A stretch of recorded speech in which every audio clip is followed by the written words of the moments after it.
Terima kasih Anda masih bersama kami. Bagi Anda yang baru saja bergabung, kami hadirkan kembali 3 berita utama hari ini. Terombang-ambing di tengah laut karena kapal karam, 5 nelayan asal Kabupaten Langkat berhasil dievakuasi. Berpotensi rebut medali emas, atlet tenis lapang asal Pematang Siantar terus berlatih jelang PON ke-21 September mendatang. Beragam produk UMKM yang menarik dipajang dalam sebuah pameran di Kaldera Toba.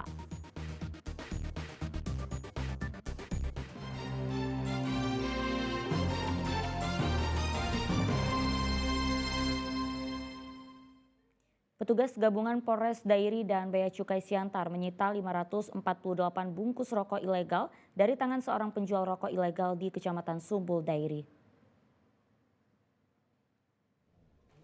Barang ilegal yang disita merupakan rokok tanpa pita cukai yang diperjualbelikan di sejumlah tempat di Dairi.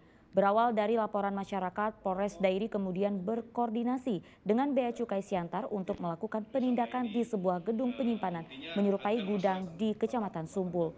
Petugas mendapati rokok dengan berbagai merek dan warna dengan total berjumlah 548 bungkus. Menurut penyidik Bea Cukai Siantar, rokok yang disita ini awalnya diperjualbelikan di Batam, kemudian disebar ke sejumlah wilayah di Sumatera Utara. Rokok itu merupakan pabrikan dari luar Indonesia dan telah beberapa kali disita di wilayah hukum Dairi. Tersangka penjual rokok ilegal berinisial TASS dikenakan pasal 54 Junto 29 Undang-Undang RI nomor 39 tahun 2007 dengan ancaman hukuman maksimal 5 tahun penjara. Disalahgunakan rokok ini merembes keluar.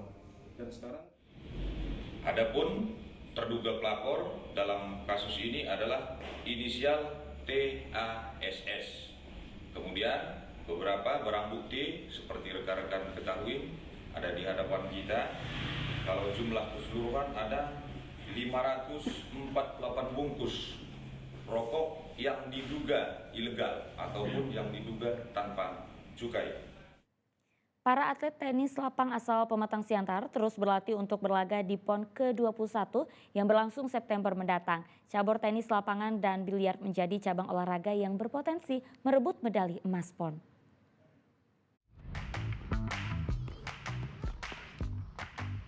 Dengan penuh semangat, para atlet tenis asal Pematang Siantar ini tekun berlatih untuk mempersiapkan diri jelang gelaran PON 2024. Ada 3 atlet tenis putri yang akan berlaga dalam ajang olahraga paling bergengsi di Indonesia itu, yakni Afrila Faiza Syaza, Rindi Vida Aska, dan Anissa Putri Arneliani. Dari prestasi yang sudah ditorehkan, ketiganya diprediksi bisa merebut medali emas PON tahun ini. Sejak pagi hari, para atlet sudah memulai latihan fisik di lapangan Korem 022.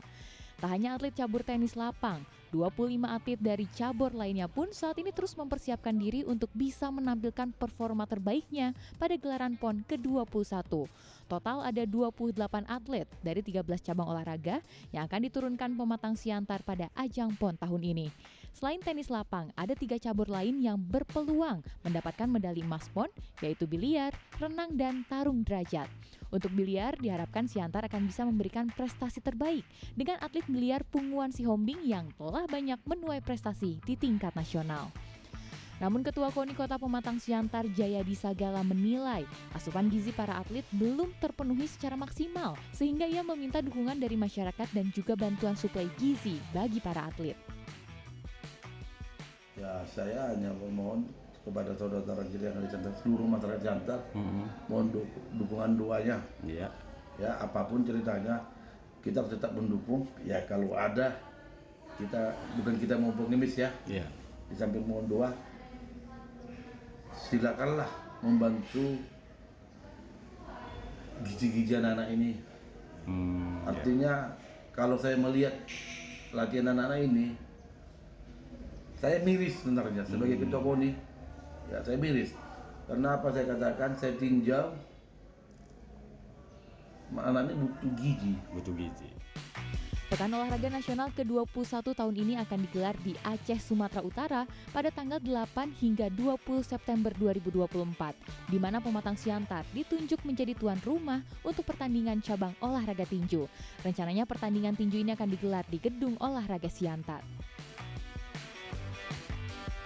Yan Asmara melaporkan dari Pematang Siantar.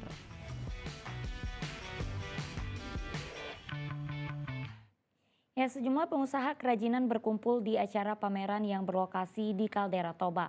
Beragam produk UMKM menarik termasuk karya anak-anak komunitas difabel juga dipamerkan. Seperti apa keunikan ragam kerajinannya? Berikut informasi selengkapnya.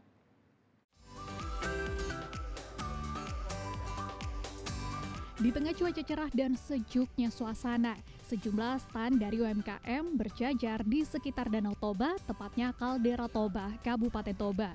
Jumat lalu, sekitar stand pun ramai dengan para pengunjung, baik wisatawan maupun calon-calon investor.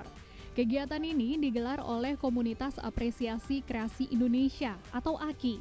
Tujuannya untuk mempertemukan buyer dan investor kepada para pelaku UMKM.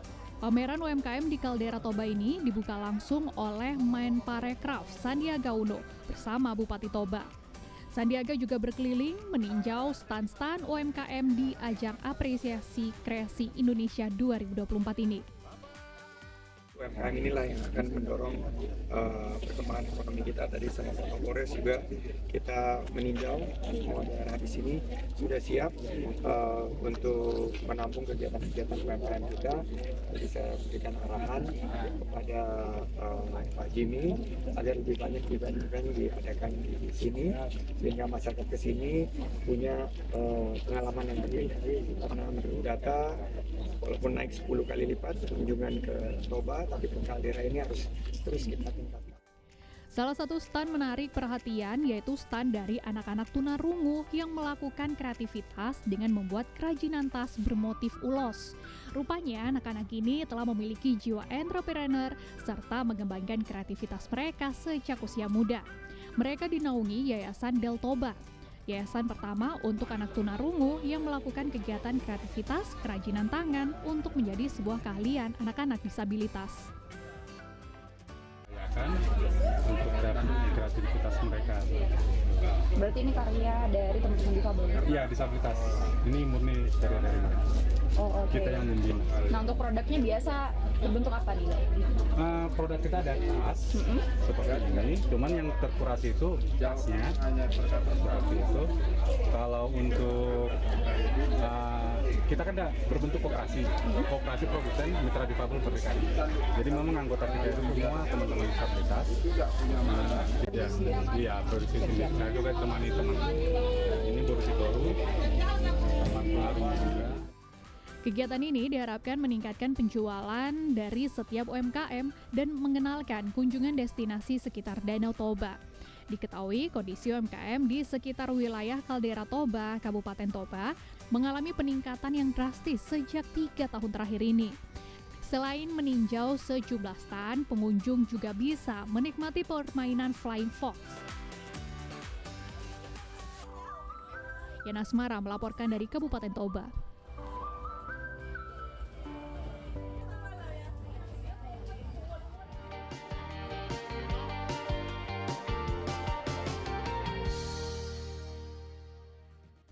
Ya, laporan tersebut mengakhiri berita Medan hari ini. Saya Auriga Gustina berterima kasih atas perhatian dan kebersamaan Anda. Selamat beraktivitas dan sampai jumpa.